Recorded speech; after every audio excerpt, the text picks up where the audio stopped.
Welcome to the What on Earth Are You Doing After 50 radio show, featuring your host, Gwendolyn Ware-Swint, CEO and founder of Senior Health Matters, certified life strategist to the baby boomers, and #1 international best-selling author.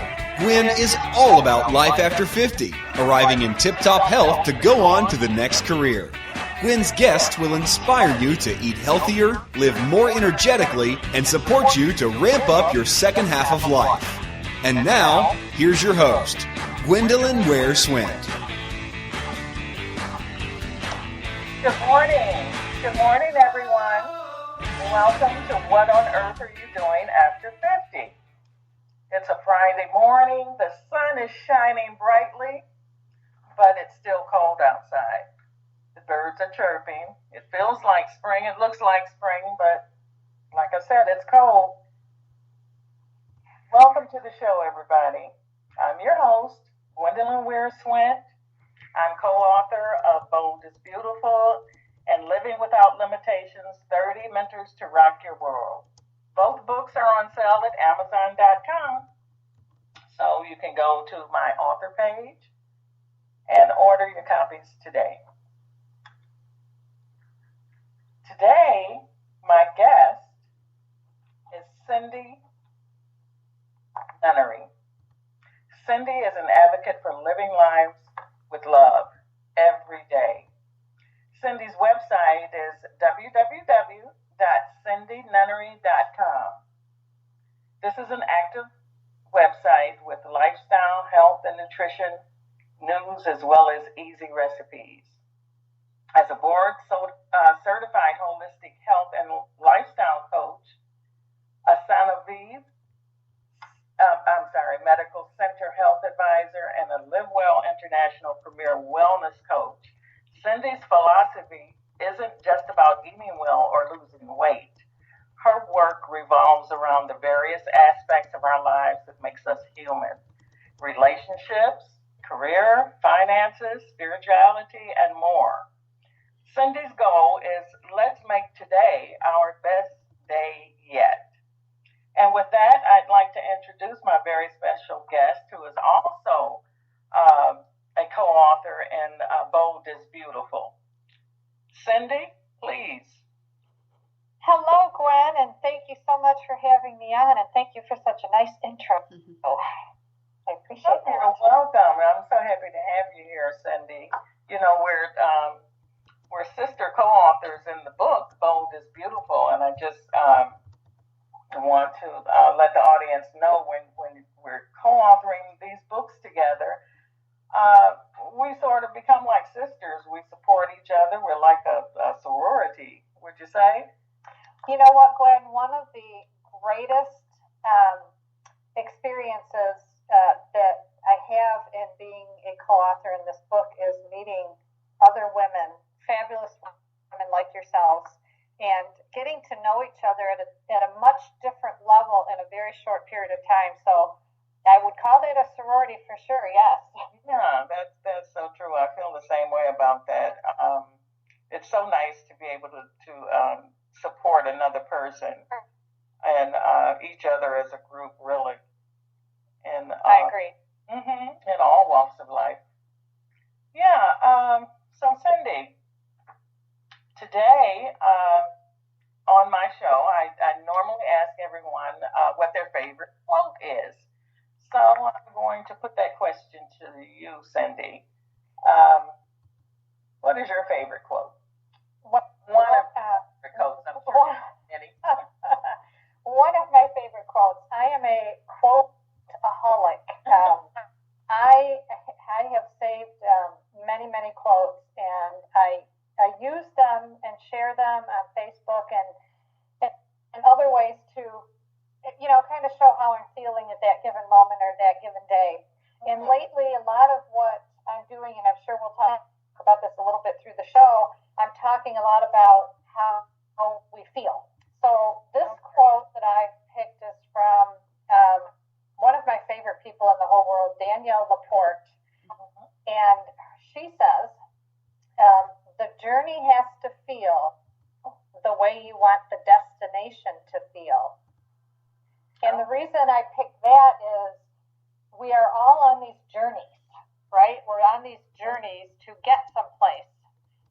And it's always about the destination, and we can't forget that it is the journey that is probably equal, if not more important, than the destination. So we have to remember that the journey has to feel the way we want our destination to feel.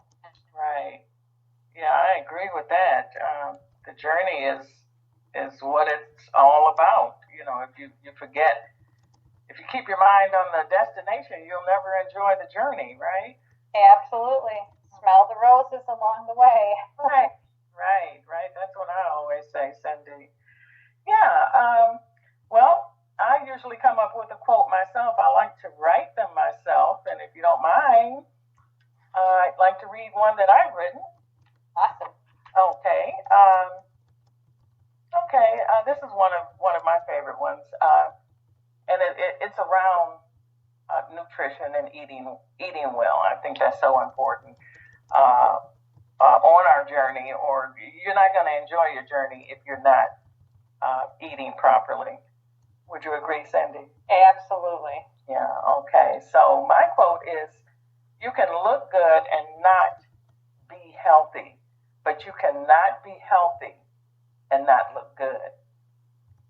Absolutely. And that says a lot, Gwen, because we do a lot with what we look like, but inside we can be unhealthy. Right. Yeah, I've seen that before, and so that's why I'm really an advocate of being healthy. Okay. So, Cindy, could you tell us exactly what you do and how you work with people? I would love to. Thank you. Well, I am, as you mentioned, a board-certified holistic health coach. Okay. And I've had some other training in the past. I've been in health and wellness for about 10, 12 years. And my own journey is, I'm sure we'll touch on this in a little bit, has been quite interesting to me and has helped me to really choose what I'm focusing on to help people with. So I work with mainly women, but not just women, mostly women over 40. I know this isn't over 50, but over 40 because they start worrying about being 50, so we all get there one day. But not just. So I work with women of all ages, all around the world, to help them take the next step in their health and wellness journey to where they want to be. And underneath it all, what you said early on was what I was all about, and that is to live our lives and be happy every day. Live lives that we love every day. And I don't believe we can do that if we are sick, unhealthy, fighting disease, tired, any of those things. And that all comes back to our health and wellness. So wherever people are, what is the next step that they need to take to get them, to continue them on the journey?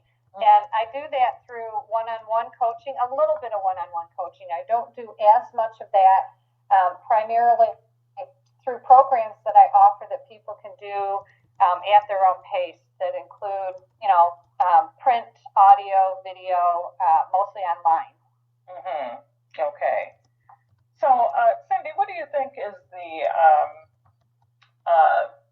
the biggest thing that people really want to address? My thought would be energy. In their health program, is that the first thing that people generally ask you about? How they can have more energy? Well, surprisingly, it is one of the top 5. But the biggest one, there's actually 2, and they go together, is weight. It's around weight. Okay, so that's number 1. Especially as we get older, and our bodies start to function differently, we have some pounds. We might not want to have those extra pounds. So a lot of it around weight, mostly losing weight. And then second, and almost equal, is how do I cut those sugar cravings? I need to stop eating all these sweets. So weight and sugar, and that is so related to energy. It's so related to I need more energy, which, like I said, is in the top 5. So that's a big one. Okay. So you're not going to have any energy if you're overweight or if you're consuming too much sugar. Absolutely. Yeah. Okay. Okay. So what would you said number 1 is weight, number 2 is sugar. What would number 3 be? I think it's energy, and then it comes to ask what do I eat? What do I eat? How do I eat it? How much should I eat? So that's like number 4. And number 5 is what nutrients should I be getting in my body? So you can see how they start kind of a little bit simpler, and then they get into a little bit deeper questions. What nutrients, or I have this health issue, or some other things. What should I do for those specific? Oh, for specific health issues. Okay. Specific health issues, or what specifically should I be doing for my age? And it could be a lot of questions in that are around hormones, balancing hormones that us women love, especially as we're aging. Around hormones. Okay. So you can build a program around hormonal issues. Well, let me touch on that, because that is a very good question. So one of the very important things that I was taught at the Institute for Integrative Nutrition, which is where I received my holistic health coach training, one of the huge areas that they teach on that I don't see other nutrition-focused training areas touch on it is what is called bioindividuality. And what bioindividuality is, and what we were taught is we were taught over 100 different dietary theories. That's a lot of dietary theories. Oh yeah, some people are confused. Well, and I was confused going into it myself. But what bioindividually is simply is that every single one of us is unique. Our bodies are unique. Our bodies' needs are unique. Our lives are unique, and we have to look as a coach and help to create a program that's specific to that individual, because what may work for me might not work for you. Okay. What might work for you might not work for someone else. So it's a very personalized way to look at it. Now there's a lot of commonalities underneath, right? There's a lot of consistent things, but it is about creating something. So when we look at and work with somebody who may be having some hormonal issues, yes, you have to look at things with what their lives, what their diets already include, what they're already doing or not doing, and create a program. And that's where the one-on-one coaching comes in, because that's very specific. Okay. So let me see if I can get an understanding here. So you have a client that would come to you and they let you know, because they've been to their doctor, that they have hormonal issues. Is this how it starts? Well, if they're working, it depends on specifically, what their hormonal issue is, because sometimes, they have to see that medical doctor. And we always refer and make sure that people are working with their medical doctor with any program. Doesn't matter if it's a clean eating program or whatever, especially if you have any issues. So most come, either they're seeing a doctor, they don't want to be on, hormones, they want to try and do things naturally. And that's where it comes in, using, food and nutrition to help balance the hormones. Okay. Okay. So you have many different programs then. Yeah, and if we talk about hormones in particular, weight loss or energy, any of these top concerns, a lot of the programs address the same thing, because at the bottom of it is, taking care of our bodies, making sure we're eating and nutrienting our body optimally to be able to, lose the weight, fight the disease, get the energy to do these. And underneath many of the health concerns people have is, what I call almost basic nutrition. So a lot of the courses address basic nutrition, and believe it or not, in this age of if you look everywhere, and watch on TV and read in magazines, holistic, healthy living, green foods, and everything is it's huge. But there's so many people that still, they understand the larger picture, but it's getting it down to doing something that's doable for them, and breaking it down into a simple program that will address what they want addressed. Did that answer your question? Yes, it did. Okay. Sometimes I go off a little bit on. That's quite all right. This is a subject dear to my heart. I just love to hear about eating habits and what I should be eating or shouldn't be eating, and that sort of thing. But I'm not diabetic, but I know a lot of people are. Now, are a lot of your clients diabetic? Do they come to you for help?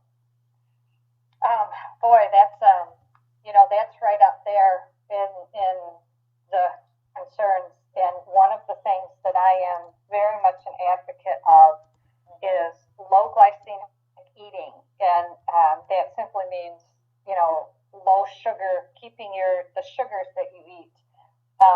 Diabetes and being diabetic, for type 1, you have to, there's a lot of things that you can do, but you have to work with a medical doctor.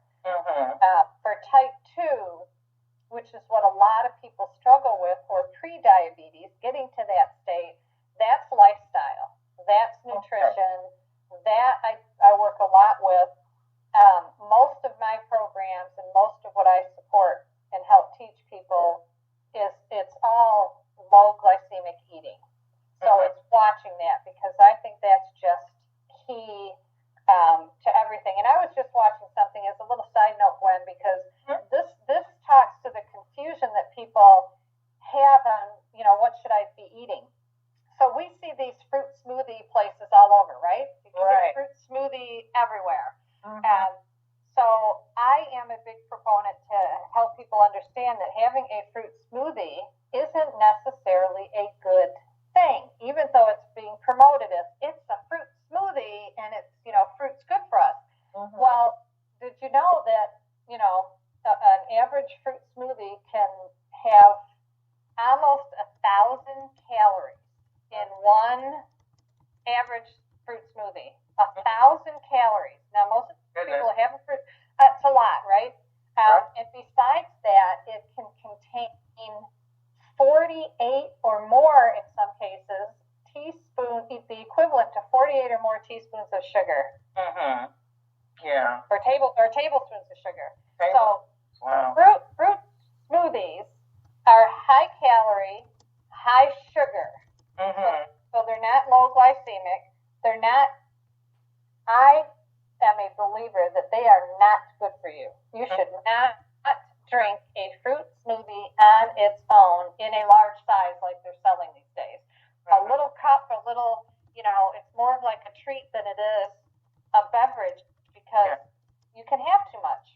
Right. Absolutely. And people, get one of those, even the smalls, and then sit down and have lunch with it. So imagine besides the sugar you're consuming, the amount of calories that you're consuming, with it. But the sugar, boy, that just jacks up your sugar, spikes it through the roof, and then, an hour and a half later, or sooner, it just drops below what our baseline sugar would be, and that's where we lose the energy, and the fogginess, and that's so important for diabetes, pre-diabetes, anybody that's struggling with or challenged with that, is to understand some of these very simple things, because I get told a lot, I'm having a fruit smoothie for breakfast every morning.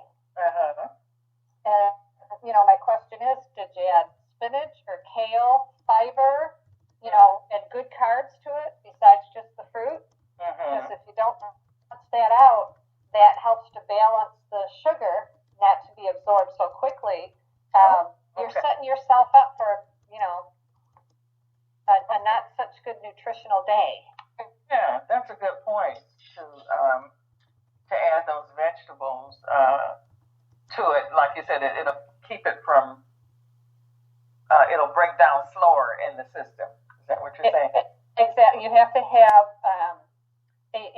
to have a smoothie be a meal replacement. Okay, so I do one almost every morning. That's my breakfast. Love it, but it's not a fruit only. So you have to have a balance of proteins, the good carbs, good fats, and fiber. And you have to make sure you balance all those things. And that's why with a good smoothie, it doesn't spike your blood sugar. It keeps you fuller longer because it has a balance of all these things. Okay. I am a proponent of smoothies. I know you know that, Gwen, because I promote a lot of those. I think a smoothie for breakfast is one of the best things that people can do as a step, no matter where they are in their health journey. As long as you fill it up with the good things and make it a good meal, it can really, really start your day in a very good way. It starts your day keeping your blood sugar in a good range. Because we talk about diabetes, that you're 80% more likely to maintain that good blood sugar level through the rest of the day. Where if you start with a high glycemic, a bagel and cream cheese, which is high glycemic, bowl of cereal, a bowl of oatmeal itself is not a good breakfast only.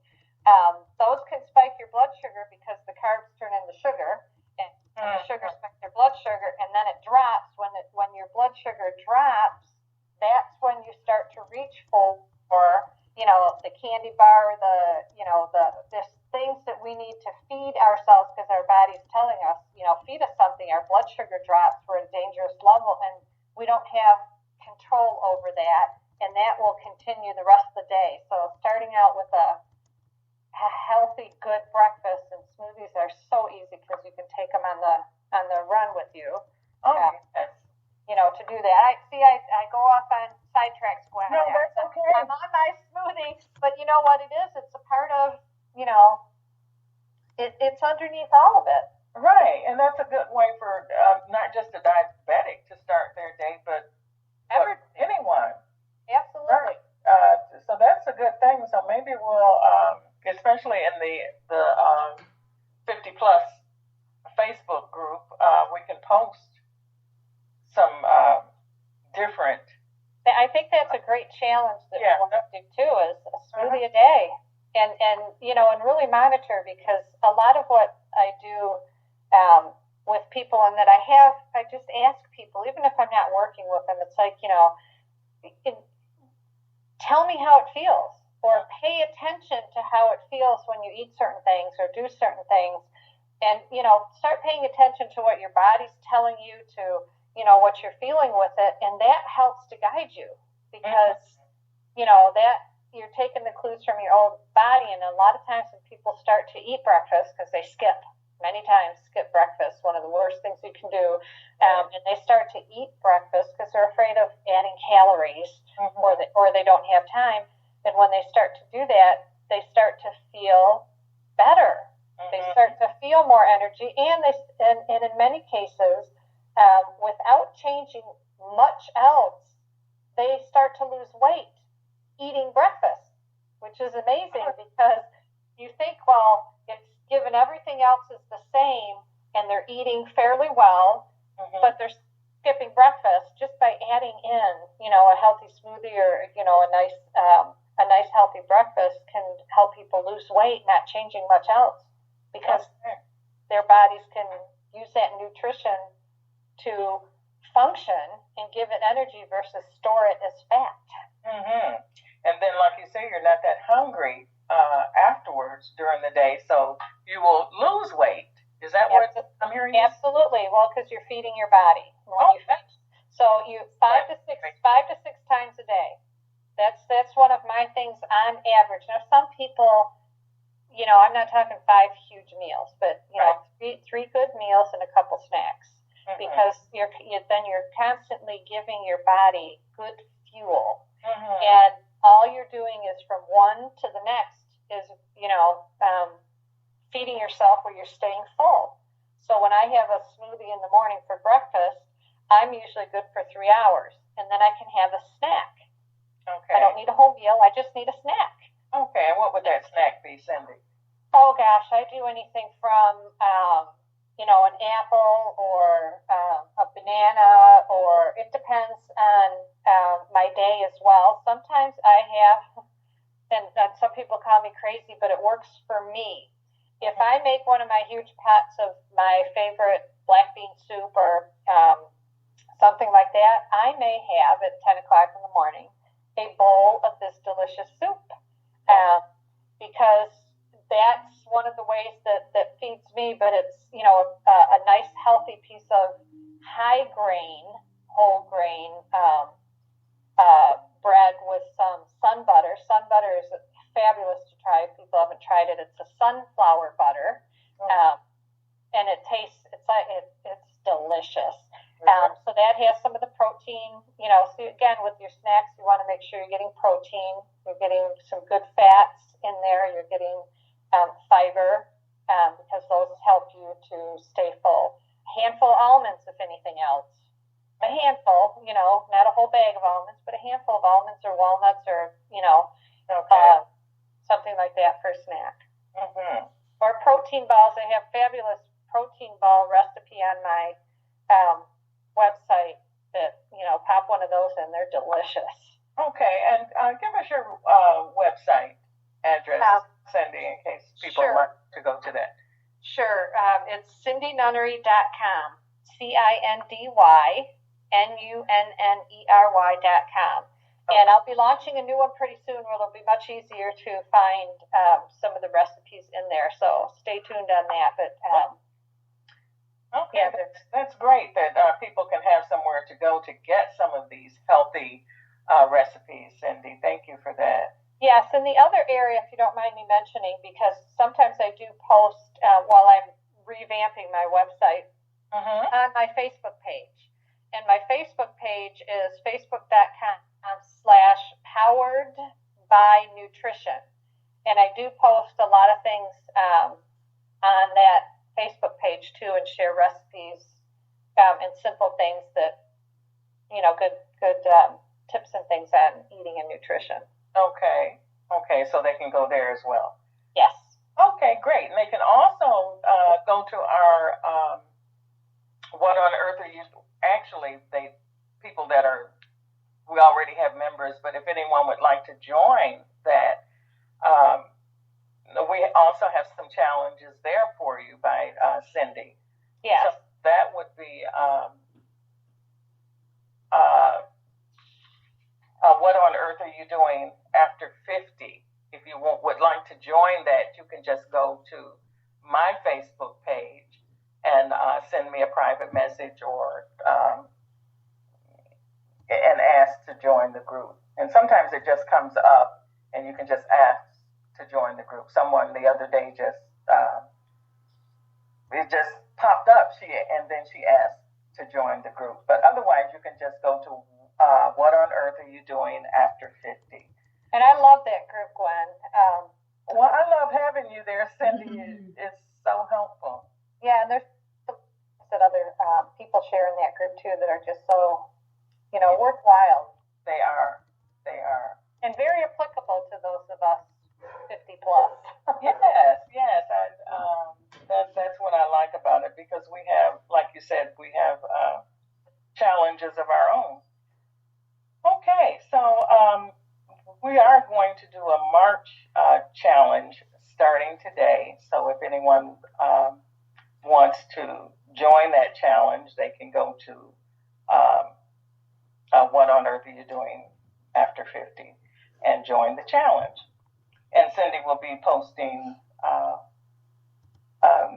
what will you be posting there, Cindy? Give us. Well, from what you explained to me in the 21-day challenge, and today's the first day of spring. It's a perfect day to start moving our bodies to the next season. So I think there'll be a lot of things posted on, transitioning our food from winter to spring. So recipes and, simple tips and ideas and things like that are always something that I love to get in many responses back. Even getting moving again. Some people don't move as much. So movement, other lifestyles. I love posting quotes that are applicable, that, get us thinking and moving. I like I said, it's about living lives that we love every day, happy, healthy, and energized. And so it's about, I will post a lot of things about all of that to support you in the 21-day challenge, and request if there's anything in particular that people might want. Right. Okay. So what you're saying is, if they might want to, the different types of menus they might want for breakfast, lunch, dinner, snacks. Sure. Okay. Yeah.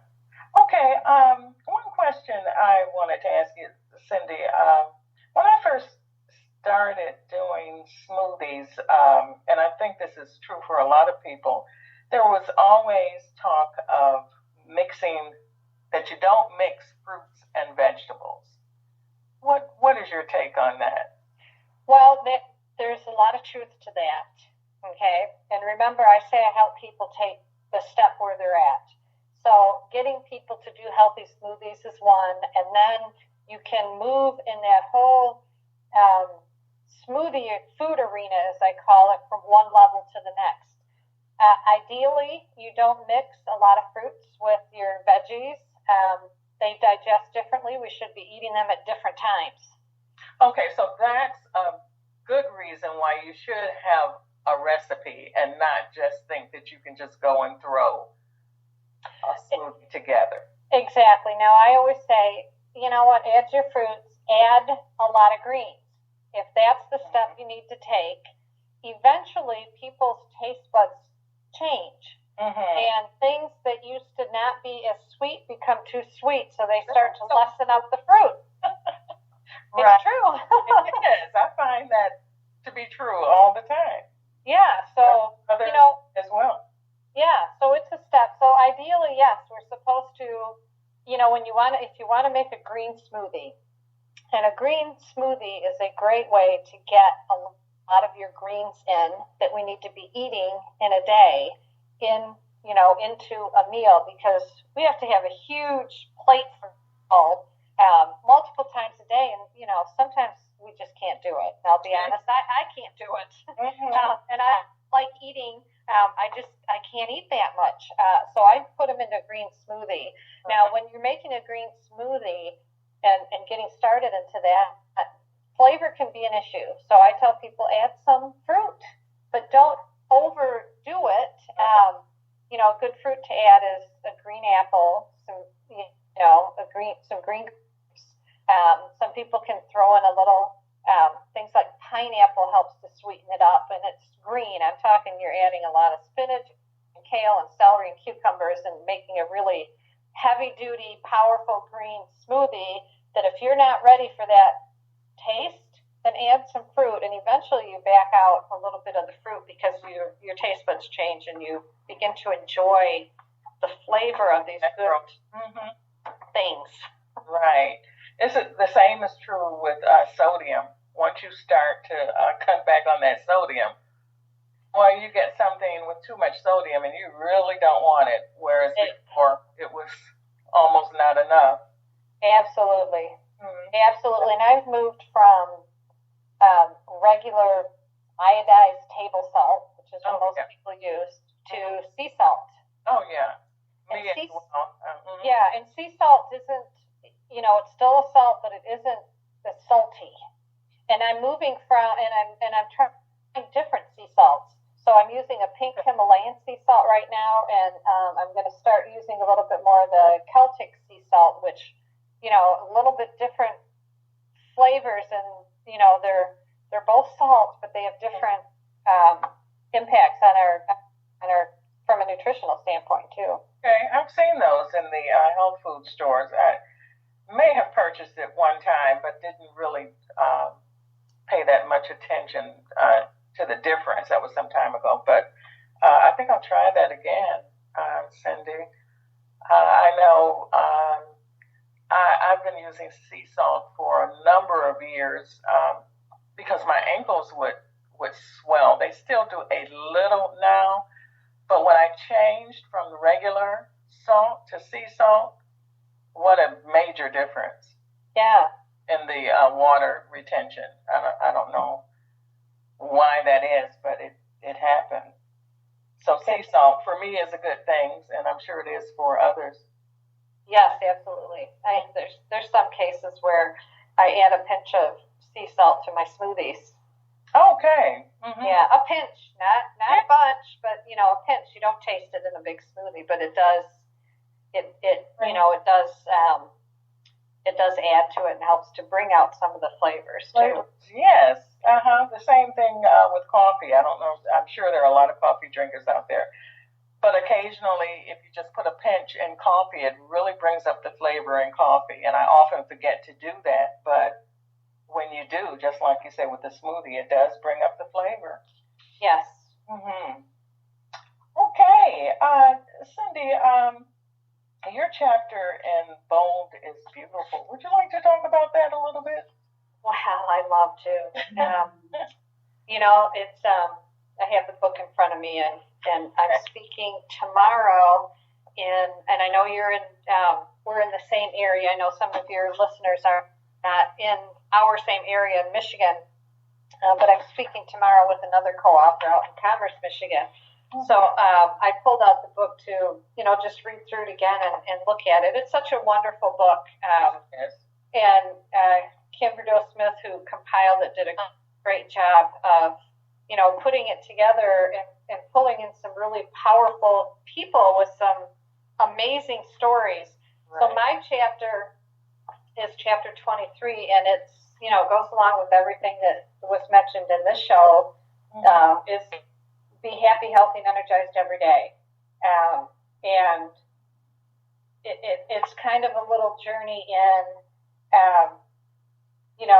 how do we do that? Because everybody wants to be happy, and everybody would much rather be healthier and have energy to get through the day. So, and the book is called Bold is Beautiful. So to be bold, to be beautiful, to do the things that we want to do in our lives, right? We need to be healthy and energized, and happiness comes with that. So it's a little journey in looking at that, how we feel, like I mentioned earlier, and when I said my quote, a lot of what, if we look at what we want to have, be, do, there's always feelings underneath it. When we understand how we want to feel, then it can help to get us there, right? So once we understand how to feel, how do we want to feel in our relationship? How do we want to feel when we eat? How do we want to feel in our lives?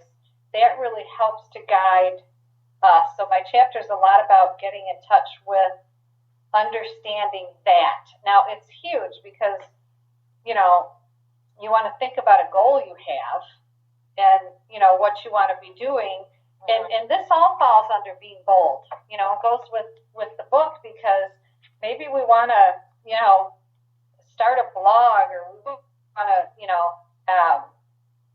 do something big in our lives. If we understand how we want to feel with that, it's going to really help to guide us along the way to do it. So that's really what my chapters, it touches on. Mm-hmm. Okay.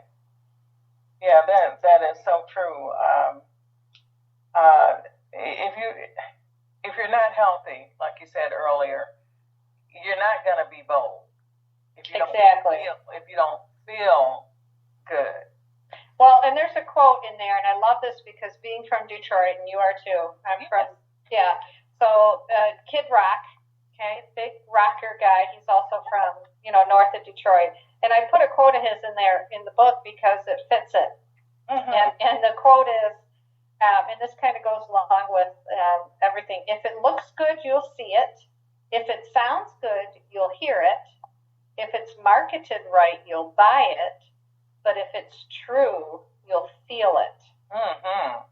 Yeah. And that's like getting in touch with, with that. So I love that, and I put that in there as well. Oh yeah, I like that. Yeah, that's a very good quote from him. Mm-hmm. Yeah. Yeah. So, okay. I have another question I want to ask you, Cindy. What would you say is the biggest thing that life has taught you so far, and how are you playing that forward? Gwen, you just the perfect time to ask that question as we talk about the chapter in my book and touching on everything, and I turn to one of the last pages of my chapter, and it just went right to the words I'd written because it answers your question. Oh. And one of the biggest lessons that life has taught me is to, there's actually a couple, is to not hold back. Yeah. Don't hold back. Gotcha. There's so many, I have had so many what I call withholds along, holding back. And some people do that. You're right. A lot of people do it. A lot more people that probably don't admit it that have these withholds. So they're holding back. And I tell people all the time that there's such power in people, and there's people in this world looking for people like us, you and me, and other people that we know, because we can offer them. I don't know what it is, but there's something. People are looking for what you have to offer, Gwen. And if you hold back, they're not going to get it. And you're not going to get the rewards of that on the flip side. So, don't hold back. That's a huge one. And since early on in my life, so that's a huge, when you say what has life taught me. Now, what has recent life has taught me is that I've got it. I've got my life. I can do it. So it's from don't hold back to you can do it. You've got this. You've got the ability, as I'm speaking to myself, and I have other people, talk to yourself, look yourself in the mirror and say, you've got this. Right. And so that's what the later part of my life is telling me. It's taken that question away that we many times have in our younger life. So don't hold back. You've got this. Yeah. Yeah, I like that a lot. Don't hold back. I used to be one as well that used to hold back, but not anymore. And each and every day, I find myself not holding back, letting it come out more and more. I've gotten to the place where I really don't care what people think. Not that I don't care whether people how I'm coming across to people. I do care about that, and I care about people. But I guess what I'm trying, not I guess, but what I'm trying to say is that it's the negative part. Yes. That of what people think, that I don't care anymore. Yeah. And there's people out there. I think there's more people out there that want to be reached and touched. But yes, there are the negative people out there. They're going to be negative. Right. So that's why, I don't, you think about that. Oh, what is this person going to think? What is that person going to think? But then you get to the place where you don't care, because if you do, then you're holding back, like you said earlier, from helping someone who wants to hear what you have to say. Absolutely. Yeah. And it amazes me, Gwen, and you do a lot online as well, and in the Facebook world and Twitter world, and it's amazing, how people can touch other people and make a difference in their lives simply through Facebook quotes or conversations, or so I think that whole arena is it can be good, it can be, it has its negative side, but it's really, it helps people to open up. It helps a lot of people. Yeah. Yeah, that's what I like about it. Okay. Well, Cindy, before we go, I think we have time for you to tell us a little bit about how you got started in this healthcare field. Yes, well, that was the long story I was referring to early on. And I won't make it long, but it's in Bold is Beautiful, and your other book, I mean, in a lot of these, people are sharing, these amazing things that went on in their lives, not necessarily good, but, the other side of it in their journey. People need to hear that. You're not directing the negativity at them, but you're letting them know, how you got through it. And because there's other people in similar positions that we were. So I have been in, I'll start with when my daughter was born. And she's 15 and a half right now. Okay. Prior to that, there were health issues in my family. I just didn't really grasp onto it as much. My dad had to have a quadruple bypass. My grandfather died of a heart attack on the side of the road. My other grandfather died of a heart attack bowling. My grandmother died from diabetes and complications. So there's a lot of, and then my paternal grandmother died at a very young age, in her early 40s, of ovarian cancer. So there's a lot of that in my family history. Scary. Yeah, the reasons for you to do what you're doing. What really manifested in me was when I had my child, right? Because prior to that, it was me. And we're young and we think we're going to be healthy forever and this and that. And it didn't really get into my soul on the impact of it till I had my daughter. And like I said, she was 15 right now, and I was 38 when I had her, and she was 6 weeks early, so she came early. She was 4 pounds 11 ounces. She had to stay. She was on a heart monitor and all of that stuff, and she wasn't in ICU, but she was in special care for 21 days. So I have this little baby, and I have to leave her at the hospital.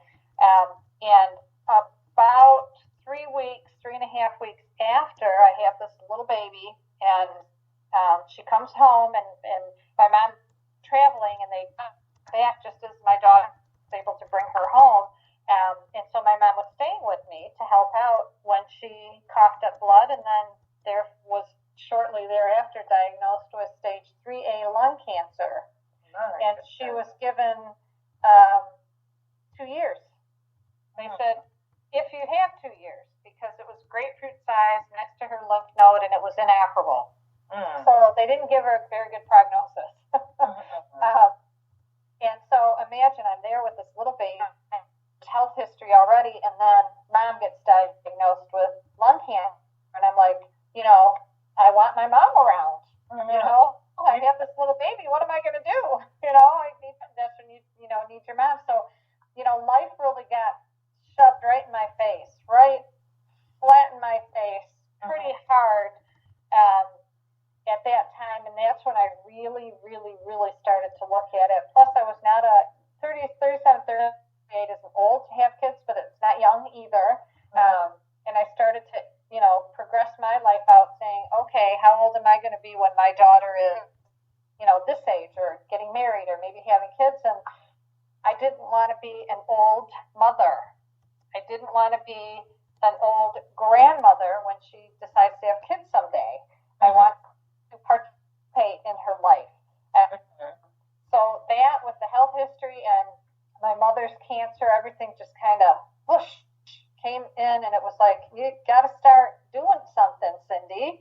And that's when I really started to take some simple steps in my health and nutrition. And then from there, it's like, okay, people were asking and wanting to share, and it just kind of, it just took the natural path to where it is today. Okay, wow. That is something, Cindy, that was a lot to go through at one time. My goodness.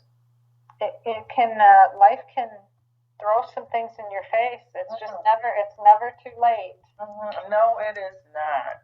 It is not. Wow, what a compelling I was talking to a friend last night. Let's just take a minute. I was talking to a friend last night who has MS, and she's starting. She's like, and she's not in a wheelchair or anything, but she knows eventually, MS is degenerative, so eventually it gets, worse with time. And she's like, I'm going to try this, this new thing. And I'm like, you know what? Try everything that you want. Just do it 100%, because it's not too late. And there's, it's never too late to make the health changes one step at a time, to address some of the things, because, we have age is not on our side, right? Mm-hmm. It's not on our side. Our body ages, our cells ages, our bones, everything ages, and it's not, uphill anymore. It's like falling apart. But it doesn't have to be as dramatic or terrible. I have this thing, and Dr. Wentz is somebody that I also found. It's like, we die too long. So, we live short and we die long. Let's live long and die short. I want to just one day, when I die, and we all do, I just want to die. I don't want to struggle with disease. I want to suffer, right? Yeah. And that all came from, all the suffering, and that not just in my family, but that I see people have. And if I can impact that in any way, help make it. Well, Cindy, you've done that. You have done that, and I must say that you are doing an excellent job of it.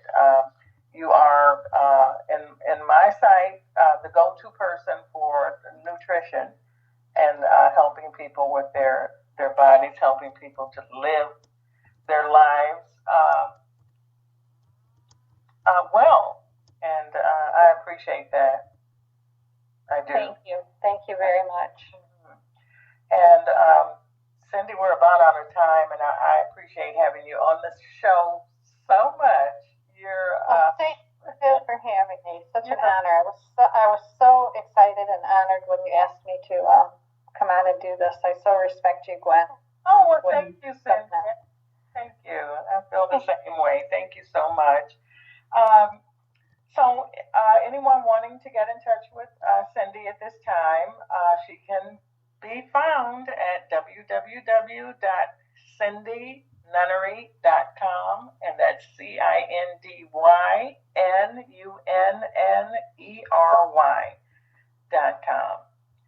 And Cindy, I'd like for you to come back on again, because this is an ongoing subject. We can never get enough of it. And I would love to. Yeah, you did an excellent job, and I appreciate you so much. So until next time, everyone, have a great day, and go out and rock your world. We will see you in 2 weeks, right here, Friday at 10 a.m. Eastern Standard Time on What on Earth Are You Doing After 50? Thank you for joining me, and go out there and really rock your second half of life.